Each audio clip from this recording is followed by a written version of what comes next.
လွန်ခဲ့တဲ့နှစ်ပေါင်းများစွာကတောရွာငယ်လေးတစ်ခုမှာအလွန်ဆင်းရဲတဲ့အဖွားအိုကြီးတောင်နေထိုင်ခဲ့ပါတယ်။အဖွားအိုကငိမ့်မောင်လို့ခေါ်တဲ့သူ့ရဲ့မြေးလေးနဲ့အတူအိမ်ဟောင်းလေးတစ်လုံးထဲမှာနေထိုင်ခဲ့ကြပါတယ်။အဲ့လိုလည်းမဟုတ်ကွာ။မိုးကလင်းလာတယ်မြင်လိုက်တာ။ဟူးကဲလို့ရမယ်ကွာ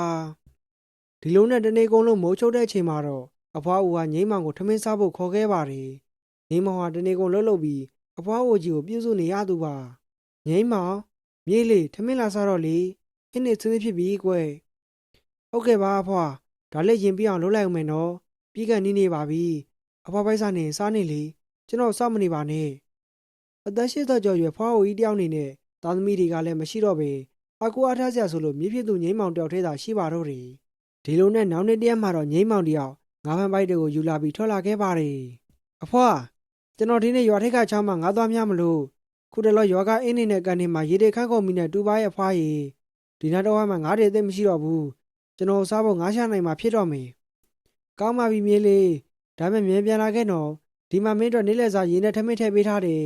။အဖွားအိုဟာအသက်အရွယ်အိုမင်းနေပြီဖြစ်တာကြောင့်အိမ်ထဲမှာပဲချက်ပြုတ်ငိမ့်မောင်ပြန်လာကုန်နေတိုင်းစောင့်မျှော်နေခဲ့ရတာပါ။ဒီလိုနဲ့ညနေခင်းမှာတော့ငိမ့်မောင်ဟာအိမ်ကိုပြန်လာခဲ့ပါတယ်။အဖွားကျွန်တော်ပြန်ရောက်ပြီ။ဒီနေ့တော်တွေကသီးရွက်တွေပါခူးလာတယ်။နောက်ပြီးတော့တောင်ရွာကကောင်တွေကပါကျွန်တော်တို့အတွက်သီးရွက်တွေကိုလက်ဆောင်ပေးလိုက်တယ်။အဲ့ဒီတောင်ရွာကကောင်တွေကသီးရွက်တွေခူးတာနဲ့စိုက်ပျိုးရမှာကျွမ်းကျင်ကြတယ်။သူတို့ကစိတ်နာလဲကောင်းကြတယ်ခုပဲကြည့်လေဟုတ်ပါပြီလေကဲခုရေသွားချိုးတော့ညာစားရအောင်ဟုတ်ကဲ့ပါဖွာကျွန်တော်ခုပဲရေသွားချိုးလိုက်ပါမယ်ဒီလိုနဲ့တရက်မှာတော့ငိမ့်မောင်တို့ရွာမှာမိုးခေါင်ရှားပြီးအစာရေစာပြက်လက်မှုတွေဖြစ်ပေါ်လာခဲ့ပါတယ်အဲဒါကြောင့်တကြီးကရွာသားတွေကိုခေါ်ပြီးစီဝဲပဲလုပ်ခဲ့ပါတယ်တရွာလုံးကအစာရေစာပြက်လက်လာခဲ့ပြီးစီဝဲတိုင်ပင်ဖြေရှာခဲ့ကြရပါတယ်ငါတို့ရဲ့အင်းနေကန်တွေကခုဆိုအားလုံးကို6ကုန်ပြီနောက်ပြီးလေယာစာခင်းတွေကလည်းဘာမှကိုရတာမရှိပါဘူးကွာမတက်နိုင်ဘူးလေဒီနေ့ကတော်တော်ကိုဆိုးတယ်ငါတို့ရွာကလူတွေကဘာပြည့်နေမဲ့လုံးမကြလို့လည်းမသိပါဘူးကွာဟုတ်တယ်ကိုပါဆိုရေကျွန်တော်လည်းဘာမှမစားရတာရက်တွေကြားနေပြီဒီတိုင်းသာဆိုရင်ငါတို့အကုန်လုံးငတ်ပြီးတော့သေချတော့မှာပဲကွာ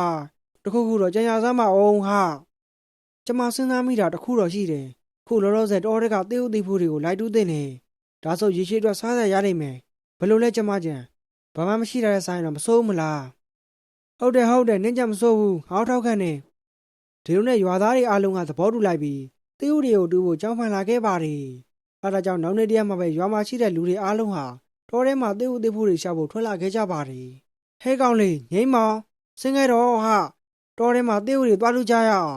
။ဟုတ်ကဲ့လာပါပြီဗျ။ခဏင်းတော့ကျွန်တော်ဆောင်ပေးကြပါဦး။ခဏလေးမြန်လို့ငိမ့်မောင်ရေငါတို့အားလုံးစောင့်နေတယ်။တောတကမြန်သွားရအောင်။ဒါမှစောစောပြန်အောင်ပါ။ဒီကောင်ငိမ့်မောင်ကတော့မင်းကလေးကြားနေတာပဲကွာအဝတ်စားဝတ်နေတာဒီလောက်ကြာလို့မိတ်ကမြန်လူးနေလားမသိဘူးအဲ့နောက်မှာတော့ငိမ့်မောင်ဟာပြင်ကိုထွက်လာပြီးအဖွားကိုနှုတ်ဆက်လိုက်ပါတယ်အဖွားကျွန်တော်သွားရမယ်နော်ညနေကျမှပြန်လာခဲ့မယ်ဘဲကင်းမစီငါမီးလေးရေသွားလာတာကူးဆိုင်တော့တော်တွေကလိမ့်ဆန်တွေကိုလည်းသတိထားအောင်နောက်ပြီးတော့တော်တဲ့ကိုရောက်ရင်လည်းစကားမမစေနဲ့ဟုတ်ကဲ့ပါဖွားမမစိတ်ဥပါနဲ့ဒီတစ်ခါရွာသားတွေလည်းအများကြီးပါပါတယ်ညနေဆိုပြန်လာမှာပဲအဖွားရေလာရင်လည်းချီပြီးခရီးသွားနေတာမှမဟုတ်ဖဲဘာလို့ကြာအိမ်နှုတ်ဆက်နေကြတာလဲလာသွားကြစို့ဒီလိုနဲ့ရွာသူရွာသားတွေအားလုံးဟာတောတွေကသီးဥတွေကိုတူးခဲ့ကြပါတယ်တောအုပ်ထဲမှာတော့ဟင်းချက်စရာပင်းတွေမြေအုပ်တွေနဲ့သီးရွက်တွေကပေါများနေခဲ့ပါတယ်ဟေးကောင်းနေကြည့်ကြစမ်းဒီဥတစ်လုံးနဲ့တွေလုံလောက်ပြီကွာငိမ့်မောင်မင်းဥပလုံးရပြီလေမင်းကတိတ်တိတ်လေးပဲတူးနေတယ်ငါထင်မင်းအများကြီးရနေပြီထင်တယ်ဟုတ်တယ်ဦးလေးရေကျွန်တော်အများကြီးရထားပြီဒီတော်ထဲမှာမရဦးတွေအများကြီးပဲကြည့်ပါဦးဒီမှာရှိတဲ့လူတွေအကုန်လုံးလည်းဥတွေရကြတယ်ဦးလေးဒီဥကိုကြည့်ပါဦးကျွန်တော်ကောင်းတဲ့တောင်ကြည့်တယ်နော်ဒါကြီးကိုသာအိမ်ကိုတဲသွားရင်တရားလုံးမှာရှိတဲ့လူတွေခေါ်ရမယ်ငါကတော့သေးသေးလေးပဲရတယ်အရန်သေးတယ်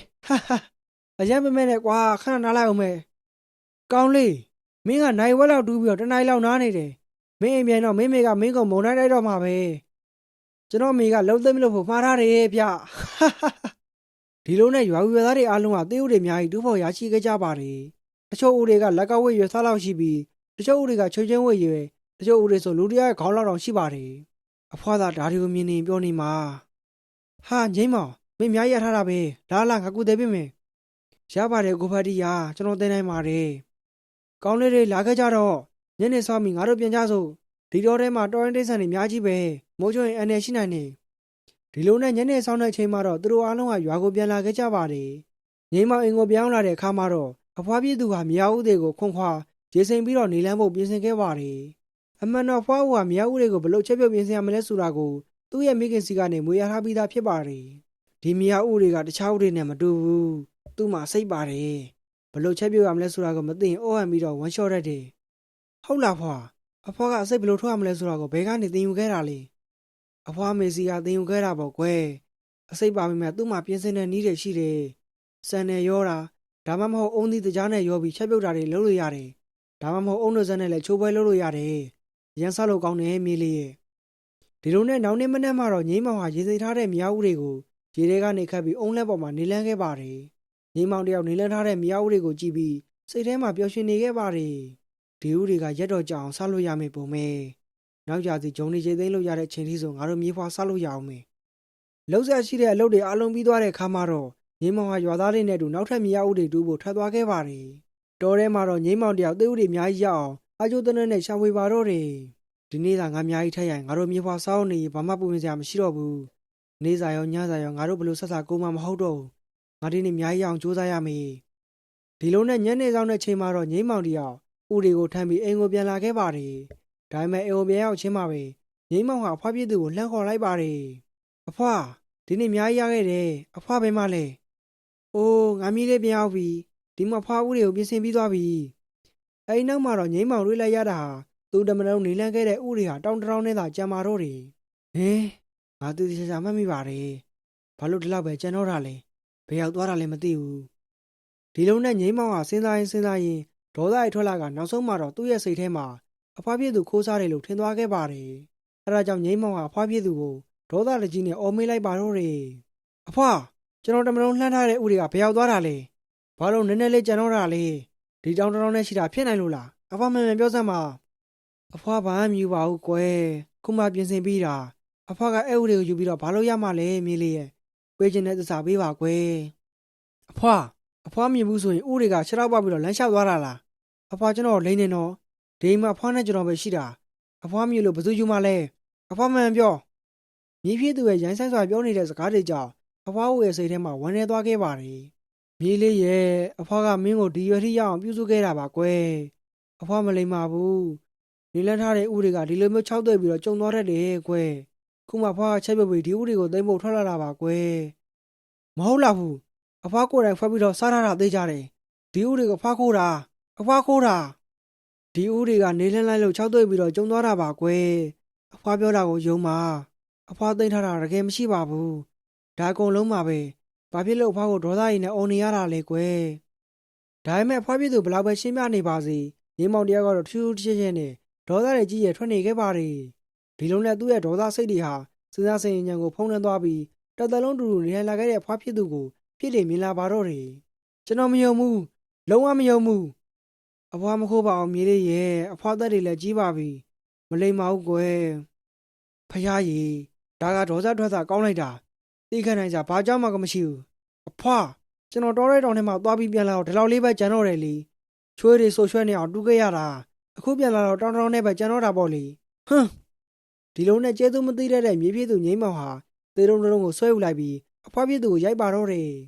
်အာနားတယ်အဖွားတောက်တဲ့စားဖို့တဲ့နဲ့ဥတွေကိုမယူပါအောင်မြေးလေးရဲ့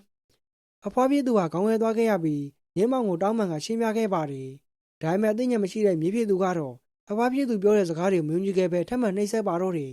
ဒီချိန်ကျမှအမှန်တိုင်းဝင်မခံချင်ဘူးပေါ့လေကဲကွာဦးရီက၆သွဲ့ပြီးတော့ကြုံသွားတာပါကွယ်ဦးရီက၆သွဲ့ပြီးတော့ကြုံသွားတာပါဦးရီက၆သွဲ့ပြီးတော့ကြုံသွားတာပါကွယ်အာနားလိုက်တာအဖွားဦးဟာမြေပြည့်သူရိုက်ထားတဲ့ဒဏ်ရာတွေကြောင့်အဲ့ဒီစကားလွယ်လို့ဘာမှပြောနိုင်တော့ပါဘူးဦးရီက၆ပြီးတော့ကြုံသွားတာပါကွယ်ငိမ့်မောင်ရဲ့နှိပ်စက်မှုကြောင့်ဖွားဦးရဲ့ခန္ဓာကိုယ်တစ်ခုလုံးဟာသူ့ရဲ့နဲ့ဖုံးလွှမ်းသွားခဲ့ရပြီးသူ့ရဲ့မြေကိုနောက်ဆုံးအနေနဲ့ပြောခဲ့ပါတယ်ဦးရီဟာတကယ်၆သွဲ့ပြီးတော့ကြုံသွားတာပါကွယ်အဲ့နောက်မှာတော့ဖွားဦးဟာမြေပြည့်သူငိမ့်မောင်ရဲ့လက်ချက်နဲ့ပဲကွယ်လွန်နှိပ်စက်ရောက်သွားခဲ့ပါတယ်ခုမှပဲအေးအေးဆေးဆေးရှိသွားတော့တယ်စကားတွေရမ်းများတာပဲအဲ့နောက်မှာတော့ငိမ့်မောင်ဟာအဖွားကိုဖွက်ထားတဲ့ဥတွေကိုတွားချခဲ့ပါတယ်ဒါပေမဲ့အိမ်တစ်ခုလုံးရှာဖွေပြီးတဲ့အထိအဖွားကိုဖွက်ထားတဲ့ဥတွေကိုမတွေ့ခဲ့ရပါဘူးဘယ်မှာလဲဖွက်ထားတာတွေက အဲဒီနောက်မှာတော့ငိမ့်မောင်ဟာဥရီထဲထားတဲ့တောင်းကိုထွက်သွားကြည့်ခဲ့ပါတယ်အဲဒီခါမှာငိမ့်မောင်တယောက်မြေကြီးပေါ်မှာခြောက်သွေ့ပြီးကြုံနေတဲ့ဥရီကိုမြင်တွေ့ခဲ့ရပါတယ်ငိမ့်မောင်တယောက်ချက်ချင်းတောင်တရောက်သွားခဲ့ပြီးအဖွားအိုကိုသတိရသွားခဲ့ပါတယ်အဖွားဥရီကတကယ်ခြောက်သွေ့ပြီးတော့ကျုံသွားတာပါဗျာနောက်ဆုံးမှာတော့ငိမ့်မောင်ဟာအသက်မရှိတော့တဲ့ဖွားစီကိုတွားပြီးတောင်းပန်ခဲ့ပါတယ်အဖွားဥရီကတကယ်ကျုံသွားတာပါဖွားရေကျွန်တော်တောင်းပန်ပါတယ်ငိမ့်မောင်တယောက်ငိုယိုပြီးအဖွားပြည့်သူကိုတောင်းပန်ခဲ့ပေမဲ့အရာရာဟာနောက်ကျလို့သွားခဲ့ပြီဖြစ်ပါတယ်အဖွားထားပါဦးဗျာကျွန်တော်မသွားပါတယ်အဖွားကျွန်တော်မပါတယ်ဗျာဥရီကနေပူရှင်ကြောင့်ခြောက်သွေ့ပြီးတော့ကျုံသွားတာပါတကယ်ပါဖွားရေအဲ့ဒီချိန်မှာပဲနတပတ်ပေါ်လာခဲ့ပြီးသေဆုံးနေတဲ့ဖွားကိုခေါင်းပြူငက်ဖြစ်ပြောင်းလဲလိုက်ပါတယ်။အိုးဆင်းရဲတဲ့ဖွားကြီးခုချိန်ကစားပြီးဆင်းရဲဒုက္ခတွေကနေလွတ်မြောက်ပါစေ။သင်ဟာဒီနေ့ကစားပြီးပျော်ပျော်ရွှင်ရွှင်နဲ့ပြန်တန်းနိုင်တဲ့ခေါင်းပြူငက်ဖြစ်သွားပါပြီ။သင်ရဲ့ဆင်းရဲဒုက္ခတွေဒီနေ့ကစားပြီးကုန်ဆုံးပါပြီ။အဖွားဦးဟာခေါင်းပြူငက်ဖြစ်ပြောင်းလဲသွားခဲ့ပြီးဥရိချောက်သွေ့ပြီးကျုံသွားပြီဆိုတဲ့အကြောင်းကိုဝမ်းနည်းစွာသိသိဆိုခဲ့ပါတယ်။အဲ့ဒီချိန်ကစားလို့ခေါင်းပြူငက်ဟာပွဲတော်ကာလမှာသာလာဦးလက်ပဲလေးရှိပြီးသူတို့ဟာဟိမွန်ရာတော်ထဲမှာနေထိုင်ခဲ့ကြပါတယ်။ဒီနေ့တင်ဆက်ပေးသွားတဲ့ခေါင်းမြုံငက်ပုံမြင်လေးကတော့ဒီမိုင်းပြည့်စုံလို့သွားခဲ့ဖြစ်ပါတယ်။ဗီဒီယိုလေးကိုကြမ်းနေတတ်တဲ့ဆို like လေးပေးပြီး channel လေးကို subscribe လုပ်ခဲ့ကြဖို့တောင်းဆိုလိုက်ရပါတယ်။